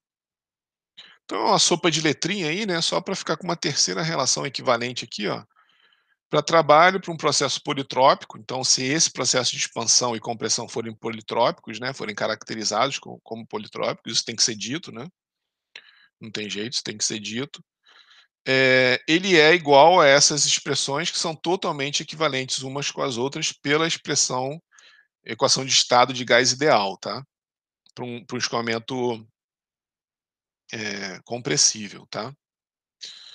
Eh, e aí, a gente tem aqui, ó, isso é calculando o trabalho pela integral de PDV, certo? É só fazer o PDV para cada um dos processos aqui, jogar a relação PV que a gente obteve, a gente, pela integral de PDV, ficaria com essa expressão que é equivalente. É aquilo que eu falei, né? Um vai resolver as integrais pela ordenada, o outro resolve as integrais pela abscissa, mas é totalmente equivalente. E essa forma aqui é a que vocês encontram nos livros textos de máquinas de fluxo, tá? Para calcular o compressor, nos catálogos lá dos fabricantes, tá? São essas expressões. Aqui, como N era uma coisa geral, se eu pegar o N e trocar por K, dá no mesmo, né? Isso aqui é o processo politrópico, esse é o isentrópico, tá? É só trocar o K por N. Observa aqui, ó, só para relembrar aqui, ó. Olha lá, ó. O adiabático, né, o isentrópico, ele é PV elevado a K constante, o politrópico é PV elevado a N, o K, de novo, né, CP sobre CV. Então é só trocar o N por K ali, as relações são exatamente as mesmas, a menos do coeficiente K aqui, tá? E aí, como N igual a 1 para o processo isotérmico, a gente não pode jogar aqui N igual a 1, que isso vai dar um valor infinito, né? Então a gente tem que partir lá de novo, parte aqui do PV, né? Isso aqui para o processo isotérmico, né? Isotérmico, isotérmico. Então P1V1 igual a P2V2 igual a PV igual a constante. Isso é para o processo isotérmico. Então a gente usa, por exemplo, P1V1 igual a PV, né? Então isolo V, P1V1 sobre P, joga aqui, né? Onde está vermelhinho aqui, eu joguei ali. Joguei um P1V1 para fora, que são em estados bem definidos, né? Fiquei com a integral de 1 a 2 dp sobre P. Então esse é um logaritmo neperiano, né? E aí eu posso escrever que o trabalho para um processo isotérmico é P1V1 ln de P2 sobre P1 ou RT1 ln de P2 sobre P1, tá? E aí, para ter um processo isotérmico, isso aqui é a primeira lei da termodinâmica, né? Esse é o trabalho máximo também que deve ser retirado para ter um processo isotérmico na compressão. Por quê? O ΔH, se vocês lembrarem lá da aproximação de termodinâmica, é Cp ΔT. Para o ΔH ser constante, né, para o Cp ΔT ser constante, para isso aqui ser zero, que é a característica, quando isso aqui é zero, significa que o processo é isotérmico, tá? Cp ΔT igual a zero, H igual a zero, processo isotérmico. ΔQ igual a ΔW. Então, esse também, né, esse é o Q que você tem que retirar para ter um processo isotérmico na compressão. Observe que isso é impossível, porque por mais que você conseguisse retirar, é até absurdo, né? Você tem uma energia sendo fornecida para comprimir, mas a mesma energia você tem que fornecer também para retirar calor, né? Não é fácil retirar uma quantidade de calor compatível com a quantidade de trabalho que você está querendo fornecer para comprimir o gás, entenderam o paradoxo aí que é isso? Então é impossível você fazer isso. E mesmo que você conseguisse, existe atrito. O K é finito, existe uma resistência térmica associada a um compressor, né? As taxas de transferência de calor elas não podem ser consideradas como infinitas. Então, o processo isotérmico ele é impossível de ser realizado. Ele está aqui, a gente vai ver mais para frente, muito mais por uma questão de eficiência, mas na prática ele é impossível e ele é usado também para justificar o resfriamento intermediário, aquilo que a gente viu no começo da aula, né? Como a gente vê como a gente viu ali, né, que todo o processo de compressão de vários estágios normalmente tem um intercoolerzinho ali, né? Ou a cabeça do pistão ela é resfriada. É para tentar aproximar o máximo do processo isotérmico, mesmo sabendo que que isso nunca vai ser conseguido, quanto mais, calor a gente conseguir retirar do processo de compressão, mais eficiente ele vai ser, tá. Bom, então aqui, ó, o que eu estou fazendo? Reunindo todos os resultados aqui, né. Para um processo isotérmico, a gente tem esse trabalho aqui, que tem que ser fornecido para o compressor. Para o politrópico, né, PV elevado a n é constante, essa expressão, e para o isentrópico, essa é a expressão, de trabalho, né, e aí cada um deles tem suas características, né, o isentrópico N igual a K, o politrópico o N está entre K e 1, e o isotérmico N é igual a 1, tá. Isso daqui, se vocês olharem lá na termodinâmica, né, são as mesmas, exatamente as mesmas expressões para o ciclo de Brayton, né, que são ciclos dispositivos geradores de potência, que é o da turbina a gás. Então, porque a análise também é feito com ar, com as mesmas hipóteses, com os mesmos processos, tá? Os sinais vão ser invertidos aqui, porque um fornece e o outro gera, trabalho, tá? Então, então isso daqui é só para confortar vocês. Existem diversas aplicações lá, se vocês olharem o ciclo de Brayton, as coisas são feitas de forma um pouquinho diferente, a solução dos exercícios e os processos, mas tudo vem da primeira lei da termodinâmica para um processo. Que é esse caso aqui, ó, que eu mostrei aqui atrás, ó. Deixa eu só voltar alguns slides aqui. Cadê? Aqui, ó. Existe a primeira lei da termodinâmica para um processo, né, para um volume de controle, vocês viram isso lá em termodinâmica, e a primeira lei da termodinâmica para um sistema, né, para massa, a massa não cruza a fronteira do sistema, e a massa é sempre fixa e identificável ali quando a gente está numa análise de sistema. Então o que a gente tem aqui são duas, é a primeira lei da termodinâmica, que eu mostrei ali na frente, né, para um volume de controle. A massa cruza a fronteira aqui do volume de controle. Então, a gente analisou nesse contexto aqui e mostrou que é igual quando a gente analisa o movimento de fronteira também aqui, né, nessa parte aqui. Então, aqui eu estou mostrando que a primeira lei da termodinâmica para um volume de controle, né, para um processo, um volume de controle efetuando um processo qualquer, é essa daqui, né, trabalho igual a calor mais variação da entalpia. Isso daqui eu demonstrei isso daqui até na aula lá do trabalho fornecido, desculpa, foi na aula de perda de carga. Na aula de perda de carga a gente chegou nessa expressão aqui, partindo do teorema do transporte de Reynolds, né. Então é a primeira lei da termodinâmica para um processo onde a relação entre calor e trabalho é a variação da entalpia. E aí lembra que lá em termodinâmica, né, nosso interesse, sei lá, para uma turbina, por exemplo, a gente dizia que o trabalho era muito maior que o calor, e tudo se resumia à variação de entalpias, né? Ou vice-versa, o trabalho era desprezado num trocador de calor, e aí o calor trocado lá num trocador de calor era H1 menos H2. Então essa relação aqui ela serve para muita coisa, né? E isso daqui tudo veio da primeira lei da termodinâmica para um volume de controle, tá? E só para vocês não esquecerem, né? Que Vzinho é metro cúbico por quilo, e o trabalho aqui, né, se eu jogar aqui o Vzinho aqui, ó, por exemplo, ou o Pzinho aqui, o Vzinho aqui, né, o trabalho vai ser em joule por quilo, né, tá, por quilo de ar que está ali dentro do compressor, tá certo?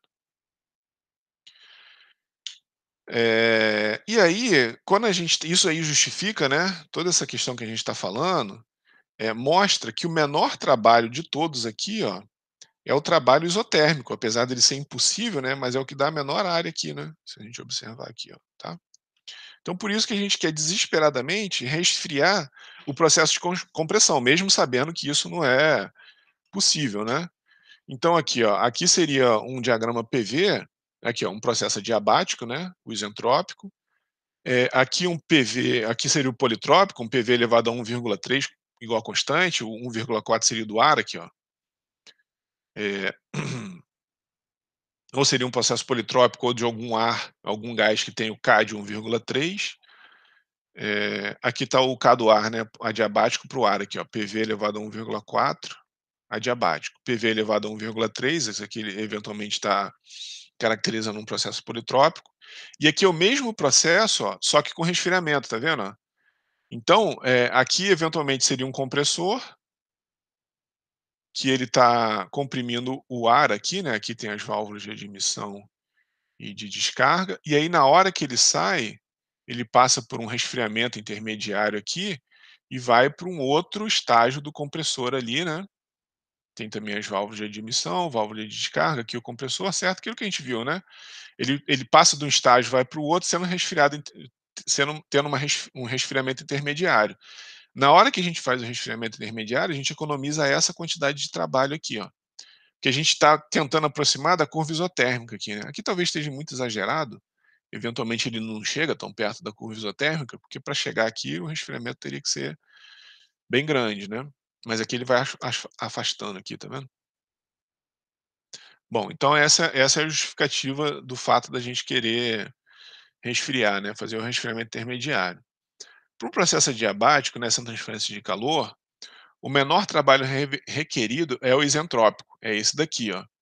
Qualquer trabalho eh eh, adiabático, reversível, estaria mais para cá, ó, se a gente considerar o atrito, por exemplo, né. Esse daqui seria o adiabático reversível. Opa, eita, reversível. Ou desculpa, irreversível, né. Vou até botar um I maiúsculo aqui, ó. Adiabático, irreversível, né. Se a gente tivesse, por exemplo, atrito, por exemplo, né. Então, qualquer processo adiabático irreversível necessitará de mais trabalho justamente pelas irreversibilidades. Então esse é o processo usado na definição de eficiência de compressores adiabáticos. É essa eficiência aqui, né. É entalpia 2 menos entalpia 1 eh isentrópico, porque ele é adiabático reversível, então por isso que ele é isentrópico, menos entalpia 2 real sobre entalpia 2 real menos entalpia 1. Por que entalpia, né? Porque num processo que a gente calcula entalpia contra entropia, a gente vê que nesse processo aqui, ó, a entropia permanece constante, né? Um processo adiabático, aqui, ó, isentrópico, né? Reversível. E aqui é o processo real, adiabático irreversível. Então, o irreversível aqui, ó, ele muda a entropia dele aqui um pouquinho, tá certo? Então a gente calcula isso mais fácil pela entalpia, aqui, ó, tá? Então a entalpia aqui, ó, real, ela sobe um pouquinho com relação à entalpia ideal isentrópica aqui, ó. Então essa eficiência aqui, ó, como esse cara aqui vai ser maior, a eficiência é sempre menor que um, né, tá? Entenderam aqui? É um diagrama entalpia contra entropia. Então a gente tem que ir lá nos diagramas, nas tabelas termodinâmicas e saber as entalpias associadas aqui ao processo, né, os estados 2 aqui, real e isentrópico, para calcular a eficiência isentrópica, assumindo que o processo é adiabático.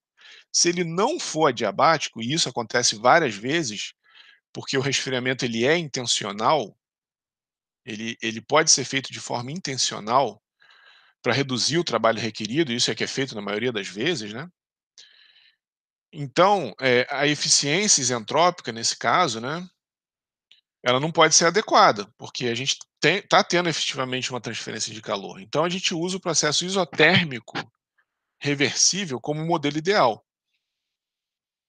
Então aqui é o trabalho real e o trabalho isotérmico, aquele que a gente calculou anteriormente aqui, né. Aqui, ó. Aqui, ó. Esse cara aqui que vai ser usado como o nosso modelo, vamos dizer assim, né, que a gente quer alcançar que é o que é justamente feito aqui nesse gráfico aqui, né. Ele está usando o isotérmico aqui como o critério dele aqui de melhorar a eficiência aqui do processo, tá. Certo? E aí é aquilo que eu falei, né, só deixando aqui registrado, o processo que requer menos potência é o isotérmico e por isso os compressores são refrigerados com aletas ou com uma camisa, né, onde circula o fluido refrigerante. E aí a gente viu exatamente a expressão que eu mostrei aqui, né, RT ln de P2 sobre P1, que é o trabalho, requisito, que é o calor, né, justamente o calor, por que que o Q é igual ao trabalho, né, porque o H aqui, ó, porque o H é igual a zero, aquilo que a gente tinha falado anteriormente, né.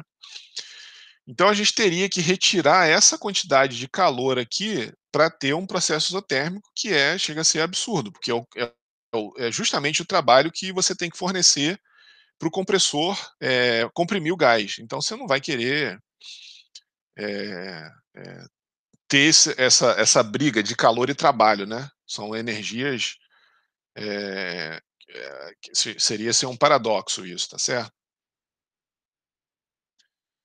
Bom, aí como é que a gente faz para saber aqui, usando a primeira lei da termodinâmica, né, e aproximando o ΔH por Cp ΔT, essa é aquela aproximação de gás ideal, de ar frio, aproximação de ar frio. Se vocês lembrarem lá de ciclo de Brayton, aproximação de ar frio, eu não lembro direito, é gás ideal frio, gás ideal frio ou não, né, na verdade não, na verdade aqui a gente não pode fazer isso, porque a gente pode eventualmente usar o Cp. Quando a gente fazia essa aproximação, esquece isso, a gente usava o Cp do ar na temperatura ambiente.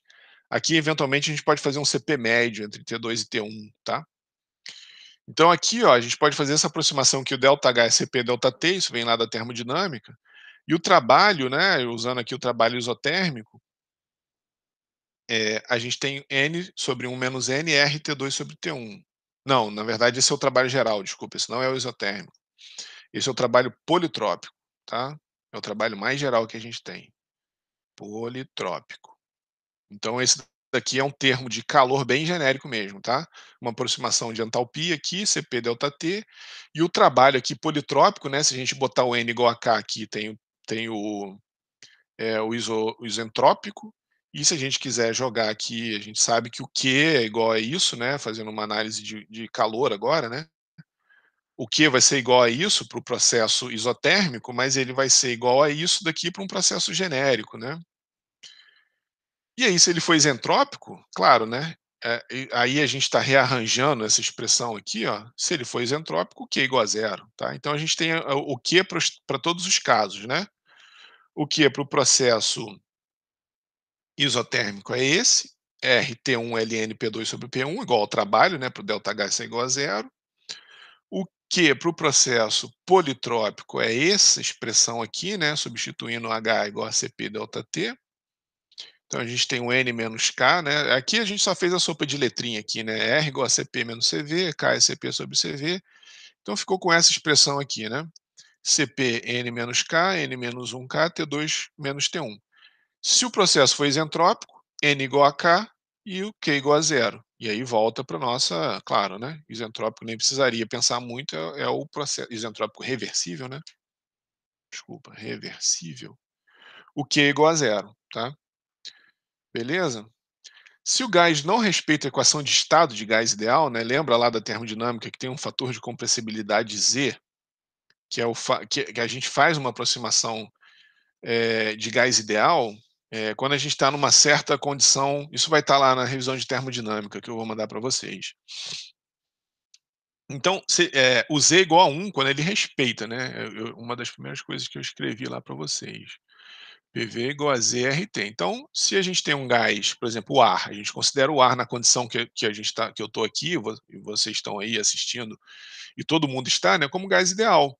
E isso é comprovado lá empiricamente, né, que o Z, se a gente pegar o Z, pegar o PV sobre RT, desculpa aqui é T, ó, a gente vê que eventualmente isso aqui vai dar 1, né? Pegar a pressão atmosférica local, o volume específico aqui do ar, o R do ar e a temperatura aqui em Kelvin, né?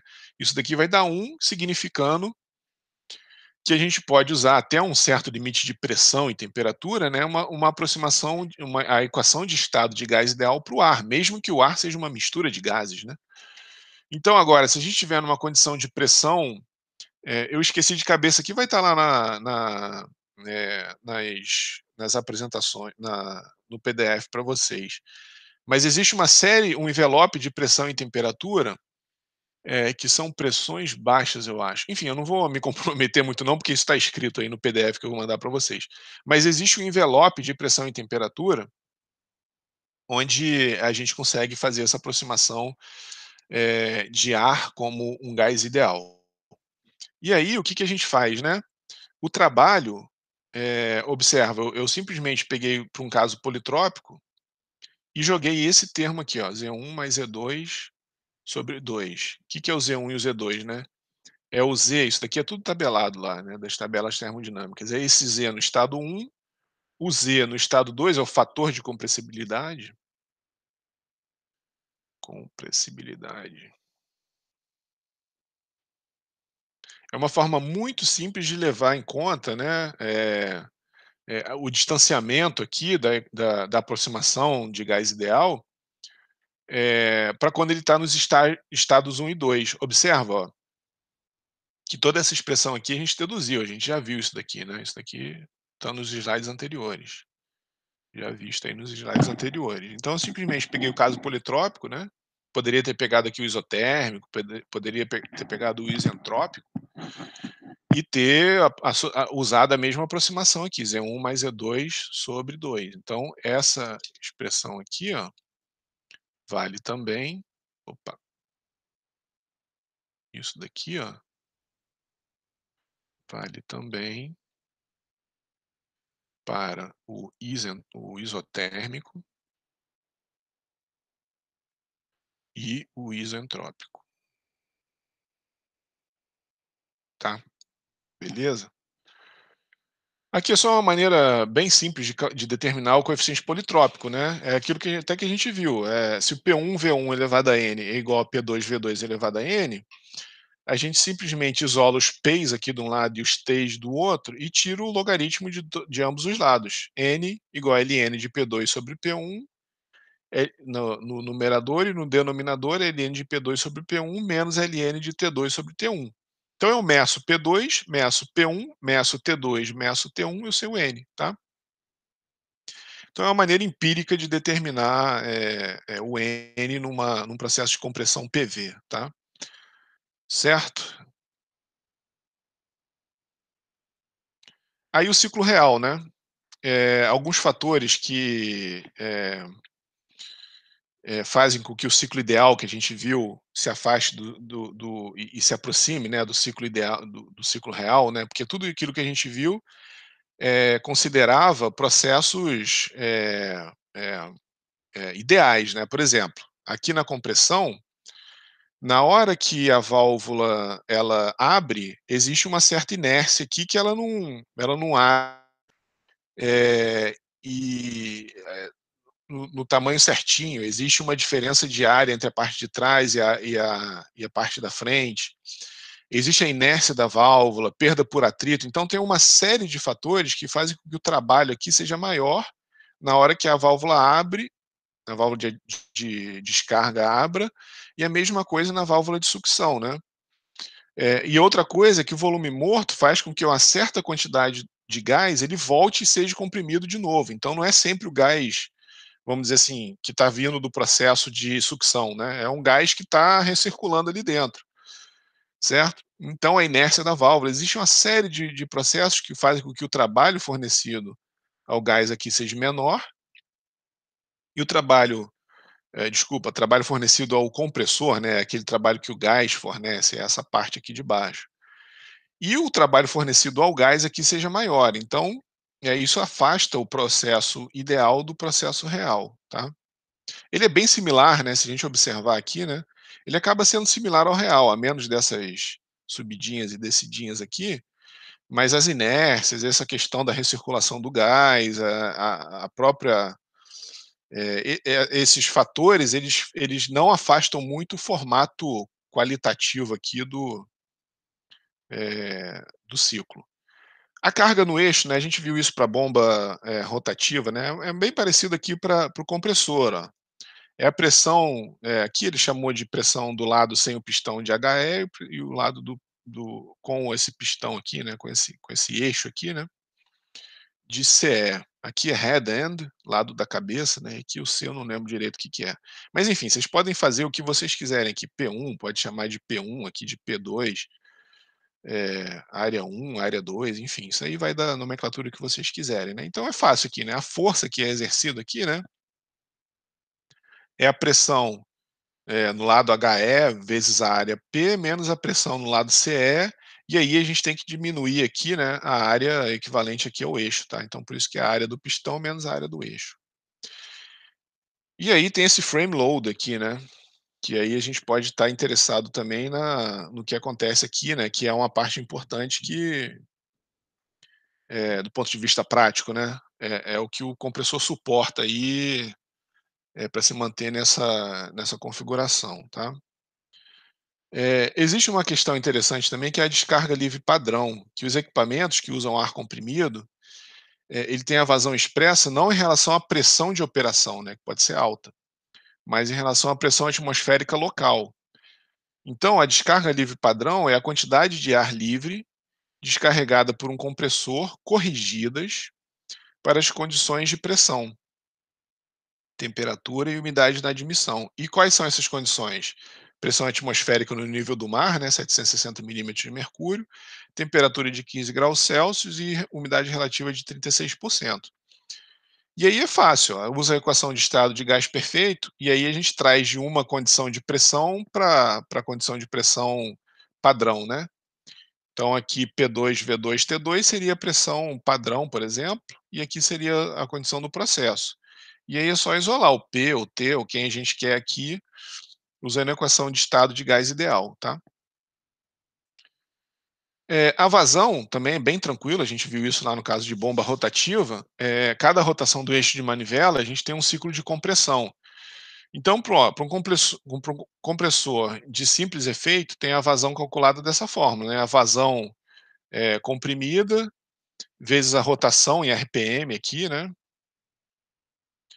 eh, vezes o rendimento volumétrico, que a gente calculou já, sobre 60.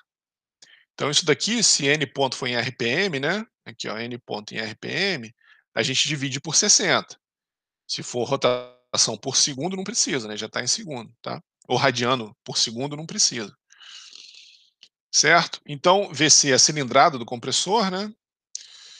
E NV é o rendimento volumétrico, todo mundo já foi definido. Então, a vazão mássica é só multiplicar pela massa específica, né? E o que a gente definiu aqui é a cilindrada do compressor, vezes a rotação, vezes o rendimento volumétrico sobre 60. Isso aqui vai dar, se o N ponto, né, foi em RPM, né? Em quilo por segundo, vazão mássica em quilo por segundo. E aí a gente tem a potência absorvida pelo eixo, né? A gente já viu da termodinâmica lá que o trabalho, né, o trabalhozinho, em quilojoule por quilo aqui, né, quilojoule por quilo, é o trabalho em joule ou quilojoule, né, sobre a vazão mássica aqui, né, quilo por segundo. Aqui opa, aqui tem um pontinho, né, quilojoule por segundo, segundo vai embora, fica quilojoule por quilo, tá. Certo? Então aqui a potência, né, isso aqui em watt, quilojoule por segundo ou joule por segundo, e aqui a vazão mássica. Então, a gente tem aqui a gente já calculou, né, esse cara aqui tá tudo calculado aí ao longo da apresentação, todos os processos aí que a gente calculou, em função, na verdade foi o Wzinho, né, então a gente simplesmente multiplica o Wzinho pelo M ponto, vazão mássica, sobre o rendimento global.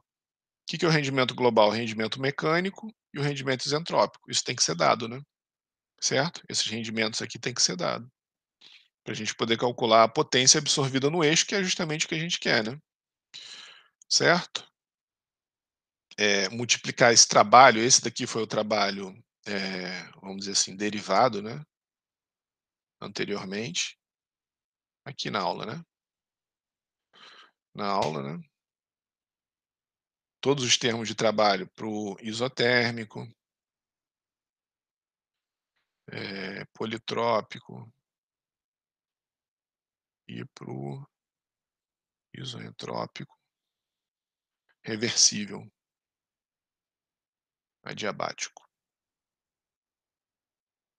Então o termo de trabalho entra aqui, multiplica pela vazão mássica e divide pelo rendimento global, do compressor que tem que ser dado. E aí a gente tem a potência absorvida lá em watts, tá? Ou HP, certo? Ou cavalo, né? Aqui essa potência absorvida é a potência que é absorvida ali no eixo do compressor, tá?